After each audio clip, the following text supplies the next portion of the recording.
There's a quiet moment that happens for a lot of people, usually late at night when the apartment is finally still. The dishes are done, the notifications stop buzzing, and there's a strange thought that drifts in. It's not panic, it's not even stress exactly. It's the realization that working harder hasn't really made things feel easier. The paycheck arrives on time, bills get paid, life keeps moving forward, but the sense of progress feels muted. Money goes out as predictably as it comes in. Rent, utilities, transportation, groceries, a few small comforts layered in quietly over time. And when savings do exist, they feel fragile, temporary, like something that could disappear the moment life nudges you even slightly off script. There's an odd contradiction here. From the outside, things look stable, responsible even, but internally there's a low-level tension. Not fear, just a constant awareness that there isn't much margin. What's uncomfortable is that this feeling doesn't seem to correlate with intelligence, discipline, or effort. Some of the most careful people feel it the strongest. They budget, they plan, they avoid obvious mistakes, and yet the financial pressure never quite lifts. This video isn't about what to buy, sell, or optimize. It's not about getting rich, hustling harder, or beating the system. It's about a strange psychological shift that tends to happen only after a very specific point.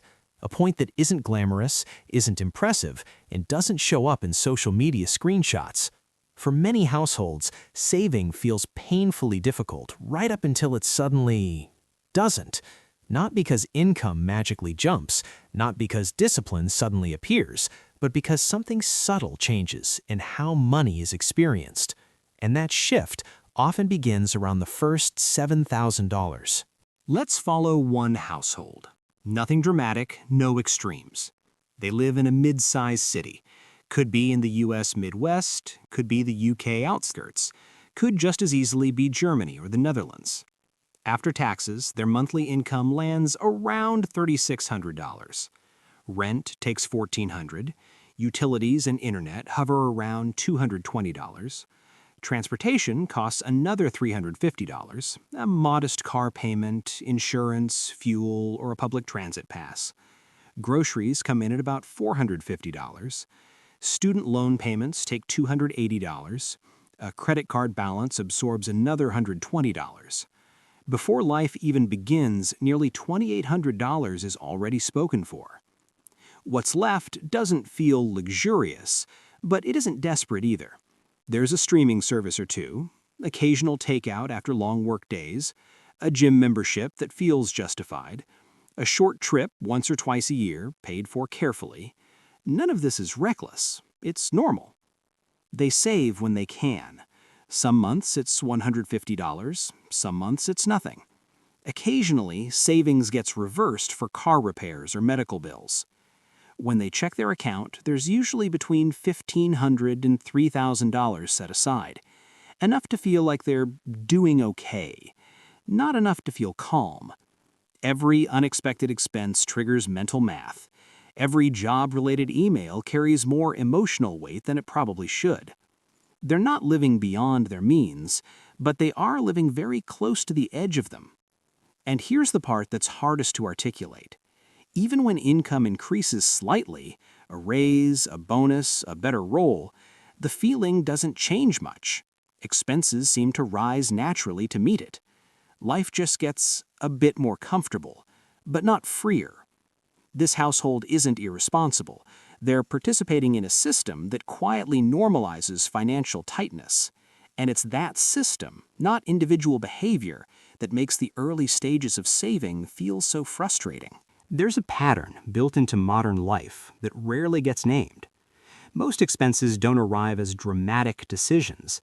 They arrive as defaults. Rent increases slowly. Subscriptions start small.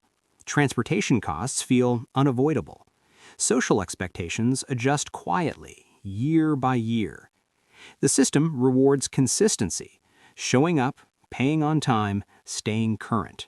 But it doesn't reward margin. In fact, it subtly discourages it. Credit smooths out discomfort. Financing spreads costs thin enough to feel manageable. Monthly payments replace total prices in the mind. As long as cash flow balances, income in, expenses out, everything appears stable. But stability isn't the same as resilience. What's happening beneath the surface is that most people are operating without slack.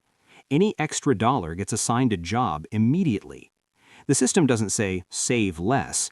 It just makes it unnecessary to save much, until suddenly it's very necessary. This is why doing everything right still feels like running in place.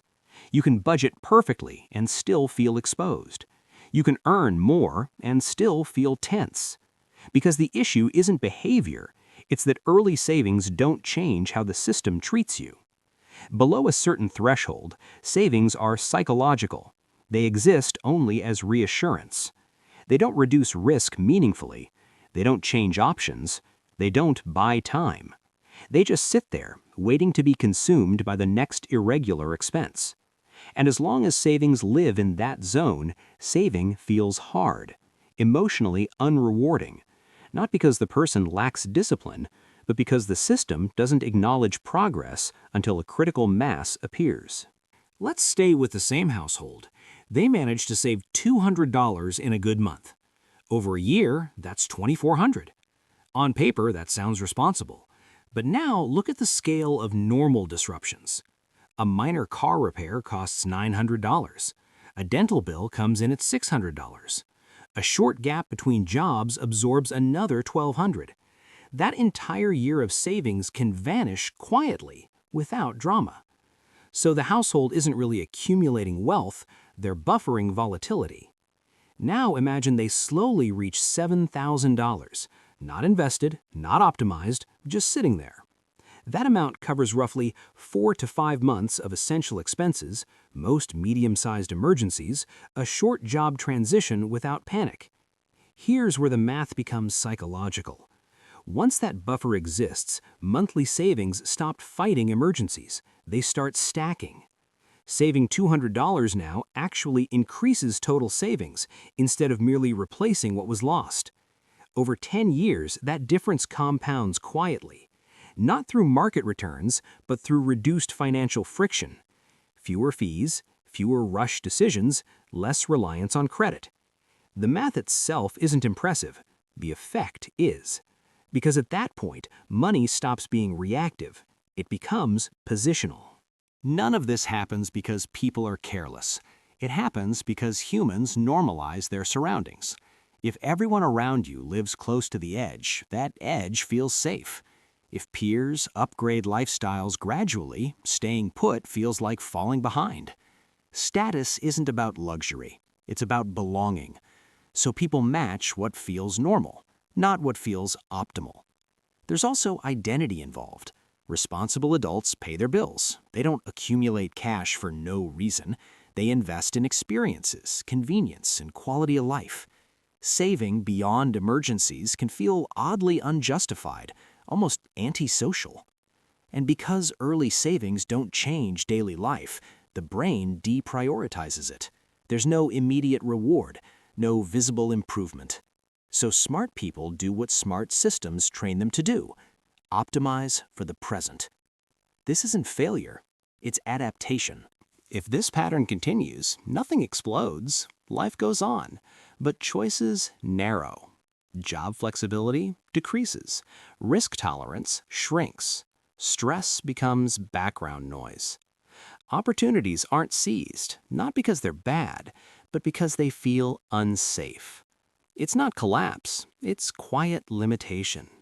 Financially calm people don't think in terms of winning, they think in terms of margin.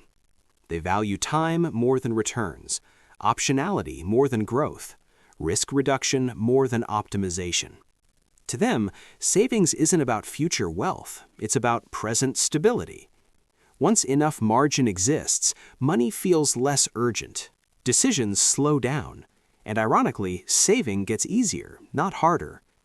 This video is not financial advice. It's an observation about how systems, psychology, and math quietly intersect in everyday life. The strange thing about money is that a relatively small amount can change how everything feels, not because it solves problems, but because it softens them. That first meaningful buffer doesn't make life exciting, it makes it quieter. And sometimes, quiet is the real signal of progress. If this helped clarify things, consider subscribing.